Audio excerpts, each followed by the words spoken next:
मंडलाकारं व्याप्तं येन चराचरं तत्पदं दर्शितं येन तस्मै श्री गुरुवे नमः।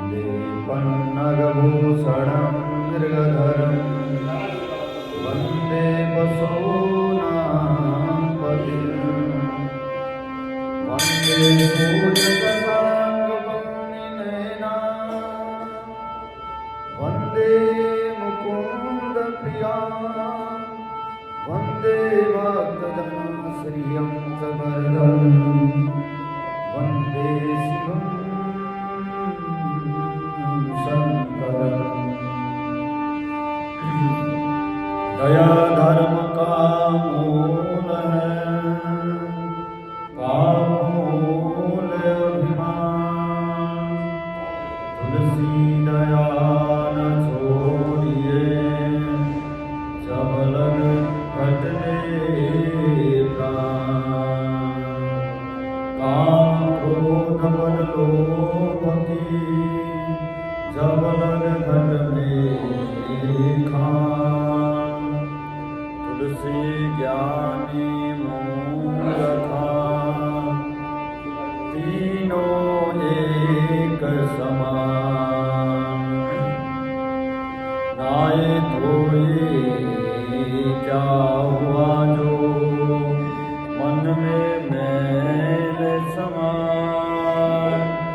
मीन सदा जल में रहे, तो ये बास न जाए।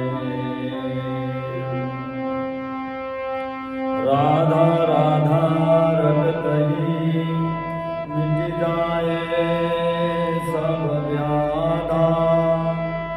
कोटि जन्म की आपदा, नाम लेते कर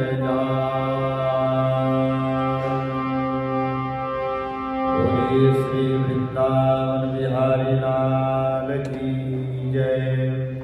बोली भगवत्सल भगवान की जय। बोली दीन दयाल भगवान की जय। बोली राजा रामचंद्र महाराज की जय। बोली हनुमंत भगवान की। बोली शंकर भगवान की जय। माए मेरी सचियां जोता वाली माता तेरी शराई जय।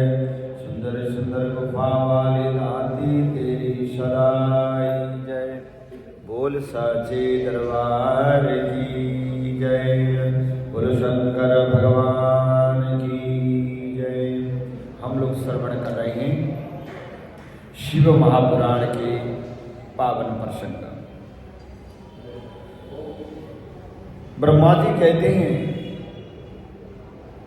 श्री ब्रह्मेश प्रजेशेन सदैव मुनिना च वै अनुनीत शंभुरासीत प्रसन्न परमेश्वर। ब्रह्मा जी कहने लगे, हे नारद जी, मुझ ब्रह्मा लोकपाल प्रजापति तथा मुनियों से विष्णु के अनुनय विनय करने पर परमेश्वर शिव प्रसन्न हो गए। ब्रह्मा जी, नारद जी संपूर्ण देवता सहित और प्रार्थना किया भगवान भोलेनाथ जी से। भोलेनाथ जी से जब प्रार्थना किया, भोलेनाथ जी प्रसन्न हो गए। विष्णु आदि देवताओं को आश्वासन दिया भगवान भोलेनाथ जी ने, और उन पर परम अनुग्रह करते हुए करुणा निधान परमेश्वर शिव जी हंसकर कुछ कहने लगे। श्रीणुतम सावधानेन मम वाक्यम सुनोत्तम। हे देवता, मेरी बात सुनो। और मैं सच कहता हूं आप लोगों के लिए ये तात, और मैं आप दोनों का क्रोध सर्वदा सहता रहता हूं। भगवान भोलेनाथ जी कहते हैं मैं क्रोध सहन करता हूं। जिन्होंने क्रोध को सहन कर लिया, हाँ, अथवा क्रोध पर जिन्होंने विजय प्राप्त की तो सफल हो जाते हैं। मनुष्य का भी यही है। मनुष्य को भी बताया कि क्रोध को जीतना चाहिए। जब तक क्रोध को नहीं जीतेंगे तब तक भगवान की उपासना हम नहीं कर सकते, भजन नहीं कर सकते। जित श्वासो जित क्रोधो, जितासनम, आसन को जीते, क्रोध को जीते और श्वास को जीते, और इन जीत होने के बाद तभी भजन हो जाती है, मन निर्मल हो जाता है। जब तक क्रोध रहता है तब तक मन निर्मल नहीं होता। जब तक निर्मल नहीं होता मन, तब तक हम भगवान का भजन नहीं कर सकते अथवा भगवान को प्राप्त नहीं कर सकते। आज भगवान भोलेनाथ जी कहते हैं सुनो, मैं आप दोनों का क्रोध सर्वदा सहन करता रहता हूं। बालकों अर्थात अज्ञानियों के द्वारा किए गए अपराध का मैं न तो वर्णन करता हूं और न चिंतन करता हूं। जो अनजान बालक होते हैं तो उनका अथवा अज्ञानी जो है उनके द्वारा किए गए अपराध वह तो मैं वर्णन नहीं करता। ज्ञानी होने के बाद भी अगर आपने अपराध किया वो अकाट्य है। भगवान भोलेनाथ जी कहते हैं इस पर भी मेरी माया से भ्रांत प्राणियों के शिक्षणार्थ ही मैं दंड धारण करता हूं। बोले ये दंड किस लिए धारण करें? भगवान भोलेनाथ जी कहते मैं इसलिए दंड धारण करता हूं, मेरी माया से भ्रांत प्राणियों के शिक्षणार्थ, प्राणियों को बताने के लिए, जानकारी देने के लिए मैं दंड धारण करता हूं। दक्ष के यज्ञ का विध्वंस मैंने कभी नहीं किया। भगवान भोलेनाथ जी कहते, हमने सुना है भगवान भोलेनाथ जी ने दक्ष का यज्ञ विध्वंस किया। भगवान जी कहते हैं नहीं, हमने तो किया नहीं। बोले दक्षस्य यज्ञ भंगोयम न कृतस्य मया क्वचित् परम उद्देश्य परेशान यदा मनस तत् भविष्यति। भगवान भोलेनाथ जी कहते हैं दक्ष का यज्ञ मैंने विनाश नहीं किया, तो किसने किया? कहते हैं या तो दक्ष स्वयं ही दूसरे से द्वेष करते हैं और दूसरों के प्रति जैसा व्यवहार किया जाएगा वह अपने लिए ही फलित होगा। जब दूसरों के प्रति हम जैसा व्यवहार करते हैं, जिस प्रकार की भावना दूसरों की ओर रखते हैं हम लोग, तो पहले हमें भुगतना होगा। इसलिए दूसरों के प्रति कभी ईर्ष्या और द्वेष की भावना न रखते हुए और भजन करें।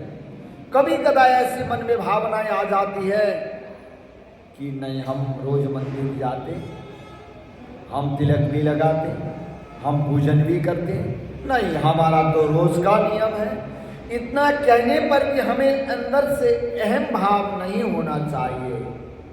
जब अहम भाव हो जाता है वो हमारा जो भी पूजन उपासना है वह निष्फल हो जाता है। इसलिए अहंकार की भावना से नहीं। तो इसलिए भगवान भोलेनाथ जी कहते हैं कभी किसी से द्वेष ना करें। जिस दिन आप दूसरों से द्वेष और ईर्ष्या करते हैं उसका फल पहले आपको भुगतना पड़ेगा, बाद में अगर दूसरों को भुगतना पड़े ना पड़े पहले आपको तो भुगतना पड़ेगा ही। बोलो शंकर भगवान की। इसलिए किसी से द्वेष न करें, ईर्ष्या न करें। अगर दूसरा खुश होता है तो हम भी खुश हो जाएंगे। हाँ, तो कहते हैं दूसरों की खुशी में जो खुश हो जाते हैं वो संत होते हैं, और दूसरों के दुख में जो दुख मानते हैं वो संत होते हैं। इसलिए कहते हैं गोस्वामी तुलसीदास जी, संत हृदय नवनीत समाना। बोले संतों का हृदय जो होता है वो नवनीत के समान होता है अथवा माखन के समान होता है। माखन थोड़ा सा भी अगर गर्माहट मिल जाए वो पिघल जाता है। ऐसे ही जो दुख और दर्द रूपी गर्माहट थोड़ा सा भी संतों के पास पहुंच जाए वो पिघल जाते हैं, भावुक हो जाते हैं। वो कोशिश करते हैं कि इनके दुख और दर्द कैसे विनाश हो, वो कोशिश करते हैं। संत ऐसे होते हैं। संत हृदय नवनीत समान, वो संत होते हैं। और संत जो है ना दूसरों की दुख नहीं देख सकते, वो तुरंत क्या करते हैं, दूसरों की दुख को दूर करने का कोशिश करते हैं। कि हम लोग क्या करते हैं, हमारे में द्वेष है, हमारे में ईर्ष्या है, दूसरों की दुख होती है तो बाहर से दिखावे में कर तो लेते हैं दुख भावना, परंतु हम अंदर से खुश हो जाते हैं, देखा तुम्हें भी भुगतना पड़ा। हमारी मन की भावना ऐसी होती है, परंतु ऐसा नहीं होना चाहिए। क्योंकि जिस दिन हम दूसरों के दुख को देखकर हंसते हैं तो वो दुख पहले हमें पहुंच जाता है। इसलिए दूसरों की दुख में कभी हंसे ना और सहानुभूति प्रकट करें अथवा तो समवेदना प्रकट करें। बराबर आपको जितना दुख है हमें भी दुख है, बस शरीर। इसलिए तो हमारे वैदिक सनातन पद्धति कितना अच्छा है। सर्वे भवन्तु सुखिनः सर्वे सन्तु निरामया सर्वे भद्राणि पश्यन्तु मां कश्चित् दुःख भाग् भवेत्। उपनिषद कहता है कि सर्वे भवन्तु सुखिनः, सब सुखी हो। सर्वे सन्तु निरामया, सब निरोग हो। प्रार्थना भगवान से ये करते हैं। आज भगवान भोलेनाथ जी कहते हैं देखो दक्ष का यज्ञ मैंने विनाश नहीं किया, ये मत क्या ना। बोले कैसे हुआ, बोले दक्ष ने खुद ही ऐसा किया है। क्योंकि दक्ष ने जो ईर्ष्या किया था, जो क्रोध किया था, जो द्वेष किया था, वो पहले उसी के ऊपर घटित हुई, भगवान भोलेनाथ जी ने कहा। इसलिए दूसरों के प्रति जैसा व्यवहार किया जाएगा वो अपने लिए ही फलित होगा। इसलिए दूसरों को कष्ट देने वाला कार्य कभी नहीं करना चाहिए। जो दूसरों से द्वेष करते हैं वह द्वेष अपने लिए ही होता है। दक्षस्य यज्ञ शिष्णो ही भवत्यजः मुखम शिरा। दक्ष का मस्तक जल गया, इसलिए इनके सिर के स्थान में क्या करें, बोले बकरे का सिर जोड़ दिया जाए। बोले क्यों, क्योंकि ये अहंकारी है। बकरे का स्वभाव क्या होता है, बोले अहंकार। बोले हमेशा मैं कहता रहता है और मैं ही हूं और कोई नहीं, इसलिए इसको बकरे का सिर लगा दिया जाए। भगवान भोलेनाथ जी ने कह दिया। भग देवता मित्र की आंख से यज्ञ का भाग देखे इन्होंने अपनी आंखों से ईर्ष्या भावना से दूसरों की भाग को देखा है, तो आंखों का दोष है। तो इसलिए भगवान भोलेनाथ जी कहते हैं पूषा नामक देवता जिनके दांत टूट गए, यजमान के दांतों से भली भांति पीसी हुई अन्न का भक्षण करे।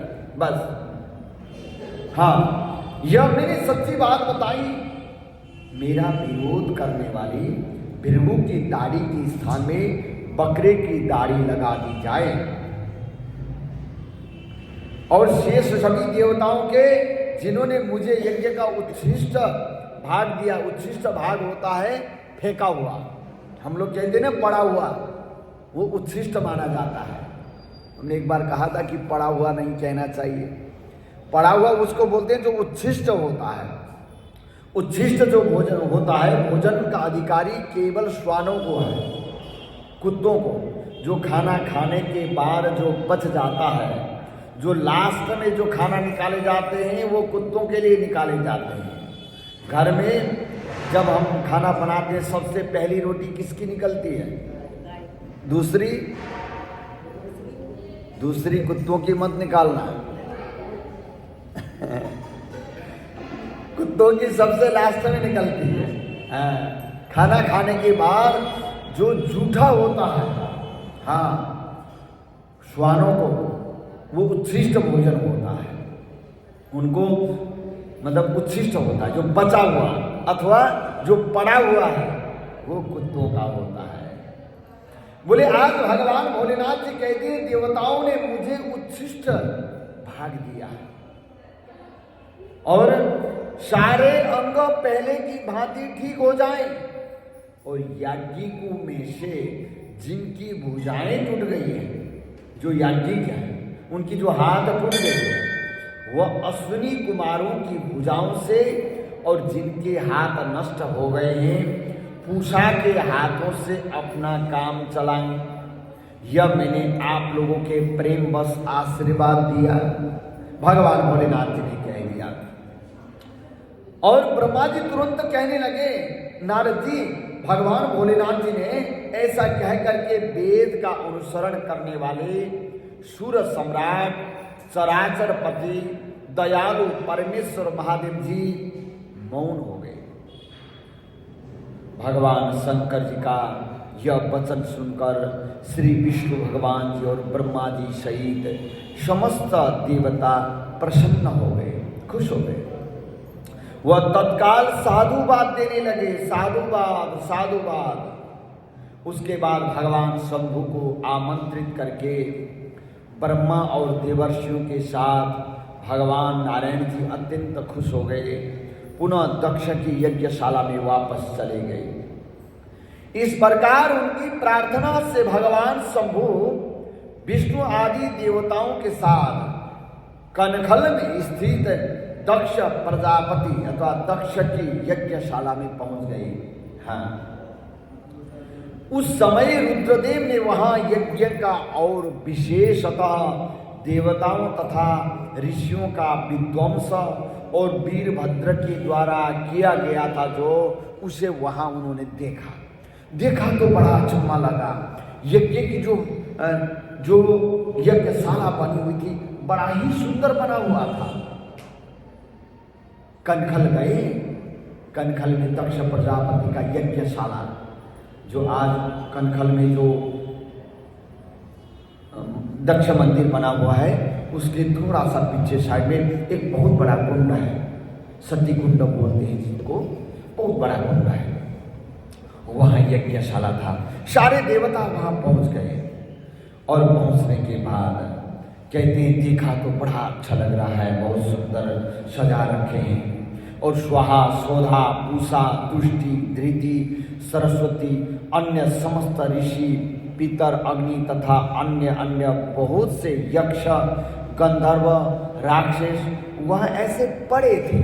हाँ, और उनमें से कुछ लोगों के अंग तोड़ डाले गए थे, कुछ लोगों के बाल नोच लिए गए थे, कितने ही उस समरांगण में मरे पड़े थे। आज उस यज्ञ की वैसी दुरवस्था देख करके भगवान शंकर जी ने अपने गणनायक पराक्रमी वीरभद्र को बुलाकर कहा, महाबाहु वीरभद्र, यह तुमने कैसा काम किया, ये कैसा किया तुमने?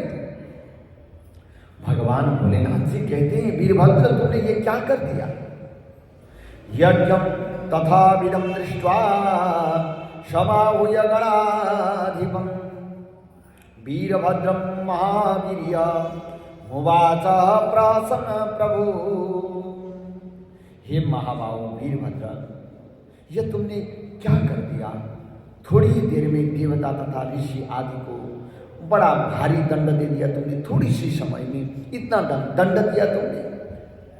और जिसने ऐसा द्रोहपूर्ण कार्य किया तथा इससे विलक्षण यज्ञ का जो आयोजन किया और जिसे ऐसा फल मिला, बोले उस दक्ष को तुम शीघ्र जल्दी यहाँ ले आओ।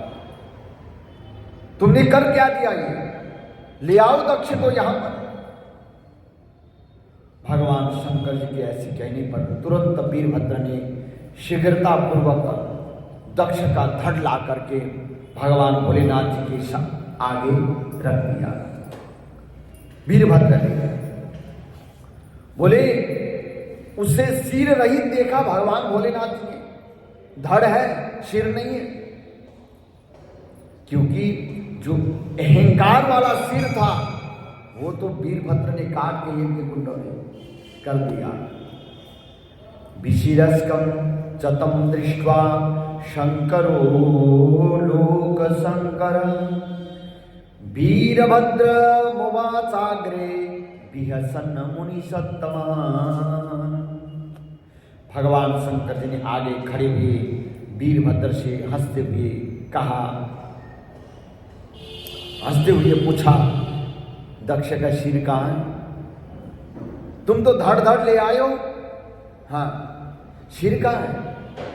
और वीरभद्र ने कहा, भोलेनाथ जी मैंने तो उसी समय दक्ष के सिर को आग में होम कर दिया। बोलो शंकर भगवान की, मैंने तो अग्नि में चढ़ा दिया मैंने तो, हाँ, और हवन कुंड में डाल दिया मैंने तो। वीरभद्र की ऐसी बात सुनकर भगवान शंकर जी ने देवताओं को बड़ी प्रसन्नता पूर्वक वैसी ही और आज्ञा दी कि जो पहले से दे रखी थी, पहले जो भगवान भोलेनाथ जी ने दे दिया था उसी आज्ञा को उन्होंने दिया।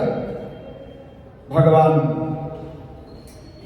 भोलेनाथ जी ने उस समय जो कुछ कहा, बोले उसकी मेरे द्वारा पूर्ति कराकर, पूर्ण कराकर श्रीहरि आदि सब देवताओं ने भृगु आदि सबको एकदम से शीघ्र ठीक कर दिया। उसके बाद शंभु के आदेश से प्रजापति दक्ष के धड़ के साथ शबनीय पशु, हाँ, बकरे का सिर जोड़ दिया गया।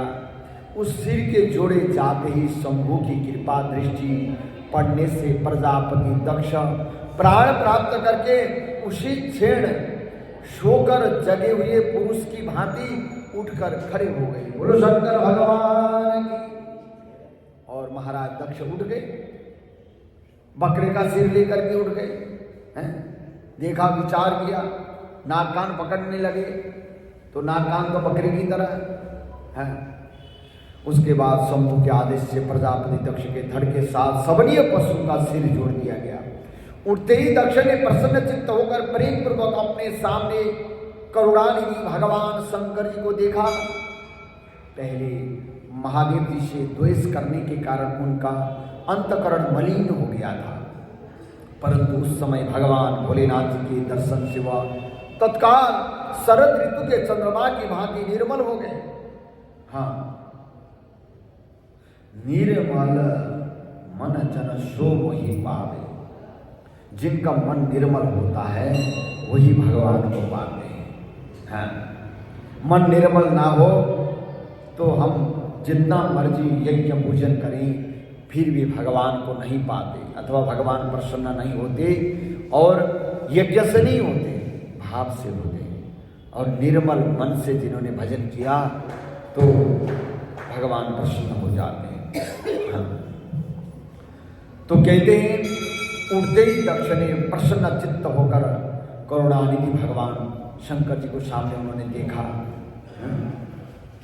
और यद्यपि वह प्रेम के वशीभूत होकर मन में शिवजी की स्तुति करने की इच्छा कर रहे थे, कि जो शिवजी की स्तुति है वो गाना चाह रहे थे, भगवान भोलेनाथ जी का नाम उच्चारण करना चाह रहे थे, मन में भाव आ गया, परंतु उच्चारण नहीं किया गया।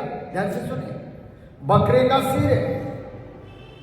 मनुष्य को ये बताया गया, हम लोगों को, हमारे पास जिह्वा है, हम बोल सकते हैं, भगवान का नाम उच्चारण कर सकते हैं, भगवान भोलेनाथ का भजन कर सकते हैं, फिर भी हम नहीं करते।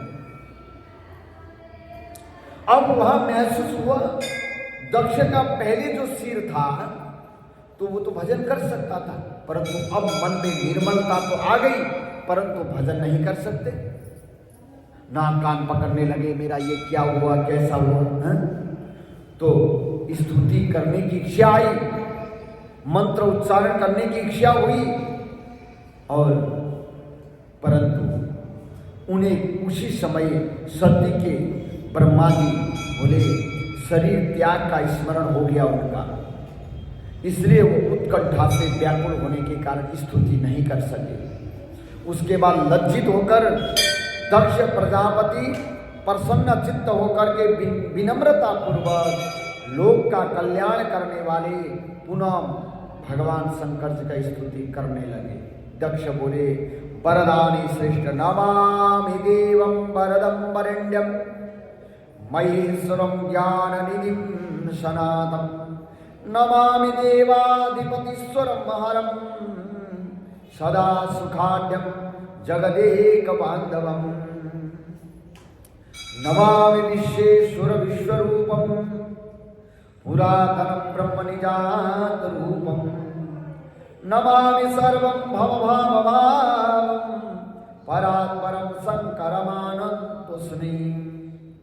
देव देव महादेव कृपां कुरु नमोस्तुते अपराधं क्षमस्वाद्य मम शंभो कृपानिधि। दक्ष ने भगवान से प्रार्थना किया, क्या कहा? हे विश्वेश्वर, आप विश्व पुरातन ब्रह्म तथा आत्म स्वरूप में नमस्कार करता हूँ, मैं सर्व को नमस्कार करता हूँ, मैं संसार के भावों का चिंतन करने वाले परात्पर शंकर को मैं नमस्कार करता हूँ। हे देव देव, हे महादेव, आपको नमस्कार है, मुझ पर कृपा कीजिए प्रभु। हे भगवान भोलेनाथ जी, हे कृपा निधि, हे शंभो, आज मेरे अपराध को क्षमा कीजिए। हे शंकर, आपने दंड के बहाने ही मुझ पर अनुग्रह किया, सजा देने के बहाने मेरे ऊपर अनुग्रह किया, मैं खल और मूर्ख हूं प्रभु। हे देव, मुझे आपके तत्व का ज्ञान नहीं था। हे प्रभु, अज्ञातम मया तत्वम सर्वोपरि भवान मतः, आप विष्णु एवं ब्रह्मादि देवों के भी सेव्य, वेदों के जानने योग्य तथा महेश्वर आप हैं। कितना अच्छा भाव से प्रार्थना किया। आज मुझे आपके तात्विक स्वरूप का ज्ञान हुआ। आप सभी लोगों में श्रेष्ठ माने गए हैं। आप सब पुरुषों के लिए कल्प वृक्ष के समान हैं और दुष्टों को सदा दंड प्रदान करने वाले आप हैं। आप सर्वथा स्वतंत्र परमात्मा हैं एवं भक्तों को अभीष्ट वर प्रदान करने वाले हैं प्रभु। आप विद्या तपो व्रत धरान सृज प्रथमम द्विजान, वो कहते हैं हे परमेश्वर, आप मेरे परमेश्वर ने ही आप अपने मुख से विद्या तप तथा व्रत धारण करने वाले इन ब्राह्मणों को तत्वों का साक्षात्कार करने के लिए उत्पन्न किया है। ब्राह्मणों को किस लिए उत्पन्न किया? बोले तत्व ज्ञान दिलाने के लिए अथवा लोगों को जानकारी देने के लिए। हाँ, समस्त गो रूप पशुओं की रक्षा जिस प्रकार गोपति द्वारा की जाती है, उसी प्रकार आप सभी विपत्तियों से रक्षा करते हैं। गाय गौएं चराने जाने वाले जो होते हैं और वो गौओं की रक्षा करते हैं, उसी प्रकार भगवान भोलेनाथ जी आप संपूर्ण प्राणी की रक्षा करते हैं। आप मर्यादा के परिपालक हैं, कभी भी मर्यादा को भंग होने नहीं देते आप, और विपत्तियों से आप रक्षा करते हैं। हे भगवान, मैंने अनेक प्रकार के कटु वचन रूपी बाणों से आप परमेश्वर को बीध डाला था, फिर भी अत्यंत क्षीण आशा वाले और इन देवताओं सहित मुझ पर आपने बड़ी दया करी प्रभु। इसलिए हे शंभो, हे दीन बंधो, हे भक्त वत्सल, आप परात्पर भगवान मेरे द्वारा की गई पूजा से प्रसन्न हो जाइए, खुश हो जाइए हे भगवान भोलेनाथ जी। और इस प्रकार लोक का कल्याण करने वाले महाप्रभु महेश्वर की विनम्रता पूर्वक स्तुति करके प्रजापति दक्ष मौन हो गए। उसके बाद भगवान विष्णु प्रसन्न चित्त होकर के दोनों हाथ जोड़कर प्रणाम करके गदगद वाणी से बिरखवतोत्स शिव की स्तुति करने लगे। भगवान नारायण जी भी स्तुति करते, महादेव महेशान लोकानुग्रहकारकः परब्रह्म परमात्मा त्वं दीनबन्धो दयानिधे सर्वव्यापी स्वैरवर्ती वेद विद्या यसा प्रभो अनुग्रह कृतस्तेन कृताचा सुकृता वयम। भगवान नारद जी ने क्या प्रार्थना किया वहां पर दक्ष यज्ञ में कि भगवान भोलेनाथ जी ने, नारद जी ने भी प्रार्थना किया भोलेनाथ जी से, क्या कहा, हे महादेव, हे महेशान, लोक पर अनुग्रह करने वाले, हे शंभो, हे दीनबंधो, आप परब्रह्म परमात्मा हैं, आप सर्वव्यापी स्वतंत्र हैं, आपका यश वेदों से ही जाना जा सकता है। आपका जो यश है पुराणों में नहीं है, बोले वेद में है। हाँ, और वेद वेद्य यशाय प्रभो, आपकी यश केवल वेद में मिलता है। भगवान नारायण जी ने प्रार्थना किया भगवान भोलेनाथ जी से, कहते हैं कि आपने हम लोगों पर बड़ी कृपा की प्रभु, और उससे हम लोग कृत्य हो गए। हे महेश्वर, इस मेरे भक्त जो दुष्ट दक्ष ने पहले और आपकी जो निंदा की है ना, तो उससे आप आज क्षमा कर दीजिए। हाँ, तो जो पहले निंदा किया था, तो क्योंकि आप निर्विकार हैं, हे भोलेनाथ जी, मैंने भी मूर्खतावश आपका अपराध किया। जो दक्ष के पक्ष से आपके गण वीरभद्र के साथ युद्ध किया, हे सदाशिव, आप मेरे स्वामी हैं, आप परब्रह्म हैं, मैं आपका दास हूं प्रभु, आप सभी के पिता हैं, इसलिए आपको हम सबका पालन करना चाहिए प्रभु। ब्रह्मा जी ने भी वहां पर प्रार्थना किया, ऐसा लिखा, बोले ब्रह्मा जी ने कहा, देव देव महादेव करुणा सागर प्रभो स्वतंत्र परमात्मा त्वं परमेशो द्वयोव्ययः। ब्रह्मा जी ने भी प्रार्थना किया वहां पर। उन्होंने क्या कहा, हे देव, हे महादेव, हे करुणा सागर, हे प्रभु स्वतंत्र परमात्मा परमेश्वर अद्वय अविनाशी, हे ईश्वर, हे देव, आपने मेरे इस पुत्र पर अनुग्रह किया। ब्रह्मा जी ने कहा कि दक्ष मेरा पुत्र है, इसके ऊपर आपने बड़ी अनुग्रह की, अब आप अपना अपमान भूलकर दक्ष के यज्ञ का उद्धार कीजिए। हे देवेश, अब आप प्रसन्न हो जाइए और अपने सभी प्रकार के श्रापों से इनका उद्धार कीजिए। आप ज्ञानवान ही मुझे प्रेरणा देने वाले हैं और आप ही निवारण करने वाले हैं।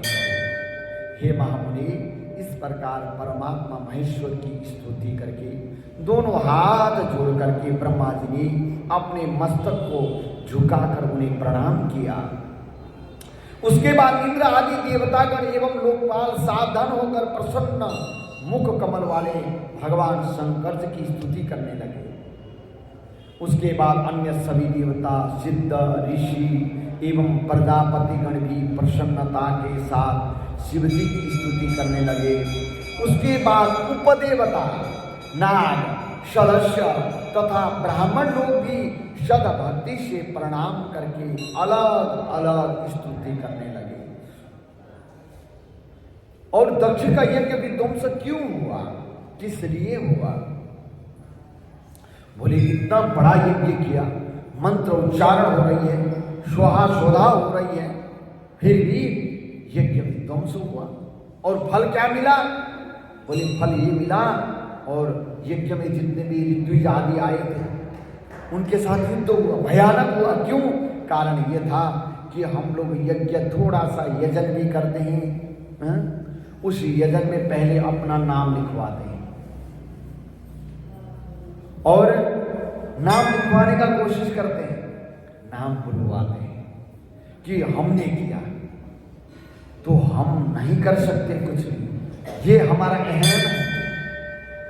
एक छोटा सा मंदिर बनवाया, बाहर प्लेट लगवा करके नाम लिख दिया बढ़िया तरीके से, जो कि भगवान की प्रतिमा इतनी बड़ी नहीं होगी और जो नाम लिखने वाला प्लेट बड़ा है।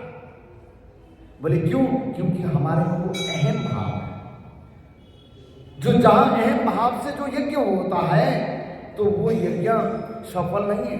बताया गया दान देते हैं, पहले बताई जाती है, 10 जनों को बताने के बाद तब हम दान में प्रवृत्त हो जाते हैं। जो कि हम दान देने पर हम एहसान कर रहे हैं, क्योंकि दान देने वाला कभी बड़ा नहीं होता, दान लेने वाला बड़ा होता है। शास्त्र कहता है, देखिए दान लेने वाले ने क्या लिया? बोले कायिक, वाचिक, मानसिक, सांसर्गिक दोषोपशमनार्थम, और किया हुआ मन से सोचा हुआ और किया हुआ पाप विनाश के लिए, और हम ये दान कर रहे हैं। दान देने वाला बड़ा हुआ या लेने वाला बड़ा? लेने वाले को वो हजम करने के लिए भगवान की उपासना करनी पड़ती है, तो उसके जीवन भर का किया हुआ पाप उसका प्रायश्चित करने के लिए वो दान दिया। इसलिए दान देने वाला बड़ा नहीं होता, यज्ञ करने वाला बड़ा नहीं होता है? परंतु यज्ञ करें, परंतु अहम भाव को त्याग करके करें तो यज्ञ सफल हो जाता है। अपने मन की जो भावना है उसको शुद्ध करें, अहंकार भाव न रखें तो वो सफल हो जाता है। उसके बाद दूसरी बात है, यज्ञ में शिव यानी कल्याण, भगवान भोलेनाथ जी का यज्ञ भाग, जिनका जहां स्थान है उनको पूजना चाहिए। देखिए, अपूज्या यत्र पूज्यन्ते, जहां अपूज्य जनों को पूजा जाता है, पूज्या नाम च व्यतिक्रम, जो पूज्य जन है उनमें व्यतिक्रम होता है, क्रम भंग होता है। किनका पहले पूजन करना है, किनका नहीं करना है। जिनको पूजन करना है उनको पूजन करना चाहिए, जिनको नहीं पूजना चाहिए उनको नहीं पूजना चाहिए। विचार करके तो अपूज्या यत्र पूज्यन्ते पूज्या नाम च व्यतिक्रम त्रीणि तत्र प्रवर्तन्ते दुर्भिक्षम मरणम भयम। वहां पर 3 बातें आ जाती है, या दुर्भिक्ष होगा, या मरण होगा, या भय होगा। ये 3 बातें उत्पन्न हो जाते हैं जहां ऐसा कार्य होता है। इसलिए कर्म से पूजन का भी क्रम होता है, क्रम भंग भी मत करना है?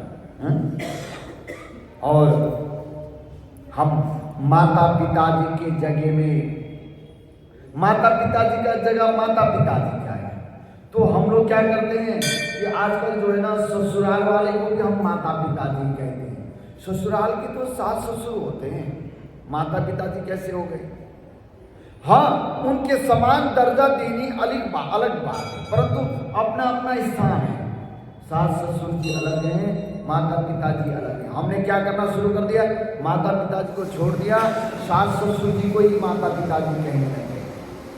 हाँ, वो तो सास ससुर जी है उनको, हाँ सही कह रहे। तो अपूज्या यत्र पूज्यन्ते पूज्यानाम च व्यतिक्रम, जो पूज्य जनों में हमने इस स्थान को जो है ना पहचाना नहीं, हाँ, तो वहाँ वो अच्छा नहीं है। इसलिए इन चीज़ों का ज्ञान और जानकारी जरूर होना चाहिए। विशेष करके यज्ञ और पूजन करते हैं, शादियों में सबसे पहले क्या करते हैं? उनको बुलाते हैं, सबसे पहले जो मिलनी होती है गेट में, सबसे पहले सम्मान उनका करो जी, उन सबका सम्मान करो।